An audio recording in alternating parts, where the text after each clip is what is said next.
ಇದೆಲ್ಲದರ ಜೊತೆಗೆ ಸರ್ ಈಗ ವೇದಿಕೆ ಮೇಲೆ ಬಹಿರಂಗವಾಗಿ ಡಿ ಕೆ ಶಿವಕುಮಾರ್ ಅವರು ಚಿತ್ರೋದ್ಯಮದ ಸ್ಟಾರ್ಗಳ ವಿಚಾರವಾಗಿ ಮಾತಾಡಿದಂಥ ವಿಚಾರ ನಟ್ಟು ಬೋಲ್ಡ್ನ ಸರಿ ಮಾಡ್ತೀನಿ ಅನ್ನೋಂಥದ್ದನ್ನ ಚಿತ್ರೋದ್ಯಮದ ಜರ್ನಿಲಿ ನೀವು ನೋಡಿದಂಗೆ ಅದನ್ನ ಎಷ್ಟು ಗಂಭೀರವಾಗಿ ತಗೊಳ್ತೀರಾ, ಯಾವ ರೀತಿ ಪ್ರತಿಕ್ರಿಯೆ ನೀಡಿ? ಒಂದು ವಿಷಯ ಸರ್, ಅವರು ಏನು ಒಂದು ಇಶ್ಯೂನ ಅಡ್ರೆಸ್ ಮಾಡಿದ್ರು ಅದು ಕರೆಕ್ಟು, ಬಟ್ ಅಡ್ರೆಸ್ ಮಾಡುವ ಆ ವೇದಿಕೆ ಏನಿದೆಯೋ ಅದು ರಾಂಗ್ ಅಂತ ನಾನು ಹೇಳ್ತೀನಿ. ಯಾಕೆ ಅಂತ ಹೇಳಿದ್ರೆ ಒಂದು ಇಂಟರ್ನ್ಯಾಷನಲ್ ಫಿಲ್ಮ್ ಫೆಸ್ಟಿವಲ್ ಇಂಟರ್ನ್ಯಾಷನಲ್ ಡೆಲಿಗೇಟ್ಸು ಬಂದಿರ್ತಾರೆ.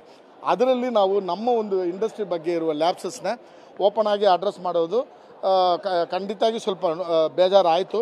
ಬಟ್ ಅವರು ಅಡ್ರೆಸ್ ಮಾಡಿರೋ ವಿಷಯ ಬಂದು ನಿಜ ಬಂದಿಲ್ಲ ಅನ್ನೋದು. ಅದನ್ನ ಬಗ್ಗೆ ನನಗೇನಂದರೆ ಯಾಕೆ ಬಂದಿಲ್ಲ ಅನ್ನೋದ್ರ ಬಗ್ಗೆ ಒಂದು immediately as a deputy CM and a powerful politician, ತುಂಬ ಆರ್ಗನೈಸ್ಡ್ DKS ಅವ್ರು ಏನು ಮಾಡಿರ್ಬೋದು, Sadhu Kokila is the most responsible for that. ಅವ್ರನ್ನ ಕರೆದುಬಿಟ್ಟು ಏನು ಎಲ್ಲಿ ತಪ್ಪಾಯಿತು, ಯಾಕೆ ಬಂದಿಲ್ಲ ಅಂತ ಕೇಳಿದ್ರೆ ಎಲ್ಲ ವಿಷಯಗಳು ಹೊರಗಡೆ ಬರ್ತಾಯಿತ್ತು.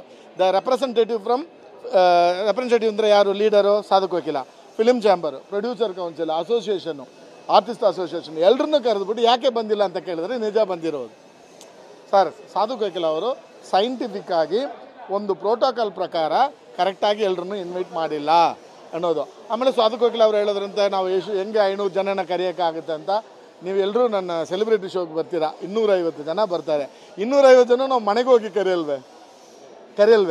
ಕೆಲವ್ರಿಗೆ ಫೋನ್ ಮಾಡಿ ಹೇಳ್ತೀವಿ ಇಂಪಾರ್ಟೆಂಟ್ ಇರೋರಿಗೆ, ಕೆಲವ್ರಿಗೆ ಏನು ಮೆಸೇಜ್ ಮಾಡ್ತೀವಿ, ಕೆಲವ್ರಿಗೆ ಮೆಸೇಜ್ ಮಾಡಿಬಿಟ್ಟು ಫೋನ್ ಮಾಡ್ತೀವಿ, ಡೈರೆಕ್ಟಾಗಿ ಬಂದು ಕರೆಯೋಕ್ಕಾಗಲ್ಲ ಬನ್ನಿ ಅಂತ ಹೇಳಿದ್ರು. ಒಂದು ಸೆಲೆಬ್ರಿಟಿ ಶೋ ಅಲ್ಲಿ ನನ್ನ ಒಂದು 3 ಆಡಿಟೋರಿಯಂ ಫಿಲ್ ಮಾಡಿಬಿಡ್ತೀವಲ್ವ ಸರ್, 750 ಜನ ಬಂದುಬಿಡ್ತೀವಿ. ಆ ಥರ ಸಾಧು ಸಾರು ಮಿನಿಮಮ್ ಒಂದು 250-300 ಜನಕ್ಕೆ ಫೋನ್ ಮಾಡಿದ್ರು, ಎವ್ರಿ ಡೇ 30 ಜನ 40 ಜನ 50 ಜನ ಅಂತ ಫೋನ್ ಮಾಡಿದ್ರು ಈಸಿಲಿ ಇಡೀ ಇಂಡಸ್ಟ್ರಿನ ಕವರ್ ಮಾಡ್ಬೋದಾಗಿತ್ತು. ಪ್ಲಸ್ ಅವ್ರ ರೆಪ್ರೆಸೆಂಟೇಟಿವ್ ಹೋಗಿ ಇನ್ವಿಟೇಷನ್ ಕೊಟ್ಟಿದ್ರೆ ಚೆನ್ನಾಗಾಗಿರೋದು.